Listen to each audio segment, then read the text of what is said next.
Alright, so this is how you set up your car for a quali lap at Long Beach. I'll show you how I do the out lap, get all the brake temps up, and then I'll show you first lap will be a slow lap showing you how I take the corner, what gear and stuff, and then the next lap will be I'll try and do as good a lap as I can.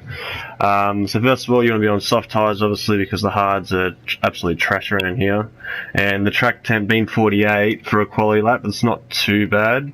You might only get maybe one, you might be able to get a good lap on the second lap, but the soft tyres are so sensitive to locking up. If you pinch a brake and run wide or something, you're gonna not only stuff up a lap, but the tyre just isn't going to be up to the optimum performance after that. So pretty much for the quali setup, from your race setup to quali setup, all you really want to change, you don't want to change too much, but main thing you want to change is your pressures. I think I'll run about 148 and 143 for a race setup, but obviously you want to drop that down. Not too low for the front, but low enough to make sure the tyre gets up to temp quickly. Brakes, it's personal preference with brakes, because I don't run any assists. One thing I don't like doing in this car is locking up the brake, which is really easy to do, especially at this track because it's so bumpy. So I think the brake pressure might be up to 90 or something, but I always drop it down to about 83. And I'm not too sure on the brake balance. I think maybe 59 might be default, but again, you don't want to pinch those front brakes because especially in a race it's just gonna destroy your tires. And the soft tires for our 15 lap race in the league for round one, they're pushing it to get to the 15 laps, so yeah, so you don't want to be locking brakes, you're trying to conserve the tires as much as you can. Fairly stiff springs in this track, but medium roll bars. You can see you can go right up to 500, but around 320 and 105 it's not good enough to not get too much air if you go over a curb. So if you take the first corner curb and then turn 5, go into that little back straight, I think it's turn 5 or 6, I'll show you what corner it is. If you take too much of that, it can actually lift up the front of the car and it just delays you getting on the power. So there's not much you can really do in the V8. I always drop the bump stops to 0. But for your fuel load, you only want to have maybe, you would have only 2 laps because I'm going to do an extra lap and I was putting 9 litres. And the radiator, you can shut it to 0. It's just going to give you an extra maybe half a second a lap, an extra maybe 10-15 k's down the front straight and better front end. So these cars obviously don't have front downforce, or like adjustment of front downforce, so you want to get as much front downforce in the as you can.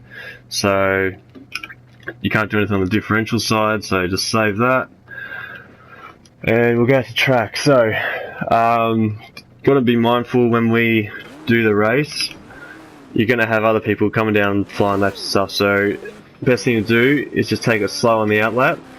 So you can see I'm just warming up the brakes while I'm driving, rather than just sitting in the pit limit at 59 k's. You can get a little bit of brake temp up. Always stay to the right so you don't impede anyone. You can also look behind if you need to. And you can look behind and then you can see if you can go out on track. So pretty much the first part of the lap is just getting brake temp. Once you get brakes up, that's going to warm the tyre up quicker than just if you come out and weave the whole lap. So this is this corner 5 or 6, what I was telling you about, how you can hit this curb, it will pick up the front until about here and then you can't get on the throttle. So a couple more acceleration and braking.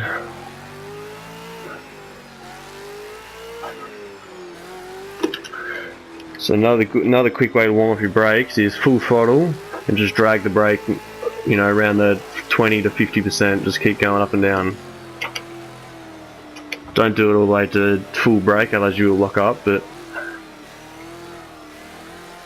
to get the brakes up to about 700 for the front and about 300 for the rear, and you can start warming up the tyres. You're pretty aggressive. So you're pretty much on the verge of spinning. If you spin, that's alright. Doesn't, you just look like a bit of a dick, but.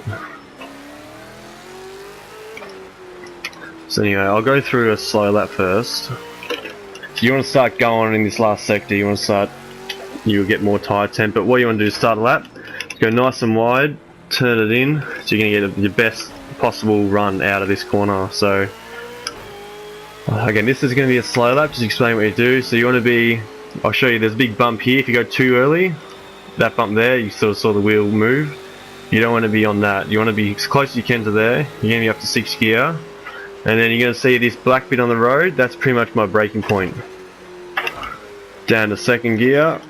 And you can either do this and run on the curb a little bit, or you can take a little bit more, but the risk is if you take too much curb, it's either going to invalidate your lap, or it's going to hang the car up in the air and you're going to spin as soon as you land. So it's risk versus reward. If you want to get a good lap, you have to take the curb. But anyway, so that corner there, going into the fountain section, you want to go in first. Pretty standard corner, slow it down. In here you go second. Again, you don't want to touch that curb at all. And then up here you will go up to 3rd gear and then back down to 2nd. You want to run on that curb, and pretty much this corner you can always get good traction out of. You rarely get wheel spin. And then you want to brake nice and early, aim for the curb on the inside, which I just missed, and you want to pretty much stay on that yellow line there, because that means you're going to get the best traction, because you're not going to run it wide, you're going to lose time. But this corner here, you can run as close to that wall as you can. It's going to give you half a second. If you run around the red sort of line on the ground, it's probably about half a second you lose, just because it delays you on the power and you just can't carry the momentum. But just before the 400 meter board there, you want to go down to 2nd gear. Again, you want to clip this curb. Again, you don't want to take too much, same as this one here, because if you take too much on those two, it will invalidate this and the next lap. And then pretty simple, down to 1st gear, go to drive. So I'll try and do a lap here, see how we can go, live commentating. So I'll show you how you would do a lap. You'll be close as you can to the wall, but not right on it, because there's a lot of bumps on the inside. Run over this curb and then brakes. See, that invalidated my lap there, so see how easy it is to get your lap done. So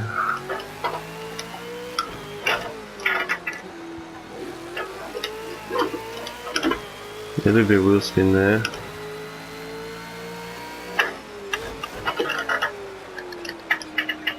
Yeah, on that yellow line, so you can get full power straight away.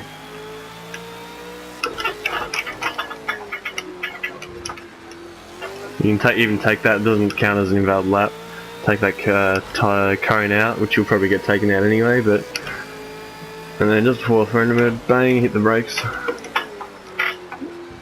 Run it wide. Hold it tight through here.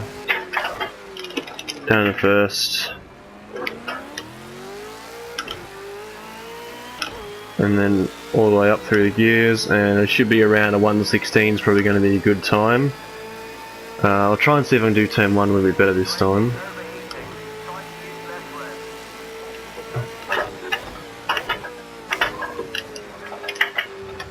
So you can see if you do it like that, it can take too much curb, which looks cool in the camera, but not really good for lap time, although I am a 2nd up on the vest at the moment, so... Oh, that's right, because it was, but then that curb there, if you take too much of that. I'll try and get some air on this one. Oh, there you go. So if you hit that curb, it'll either going to pick up the right front, or it's going to just put the car into a big slide and spin. So, I think my best lap is in the low 16s. So... yeah, so that's pretty much how you do a lap. I might do more of these videos for each track for you guys if you want to watch it. But SRL Season 1 starts on the 28th of June. Myself and good mate Kid Byers will be streaming. We have 16 of Australia's best drivers, we'll call them. So make sure you're there on the Kid Byers channel, 28th of June.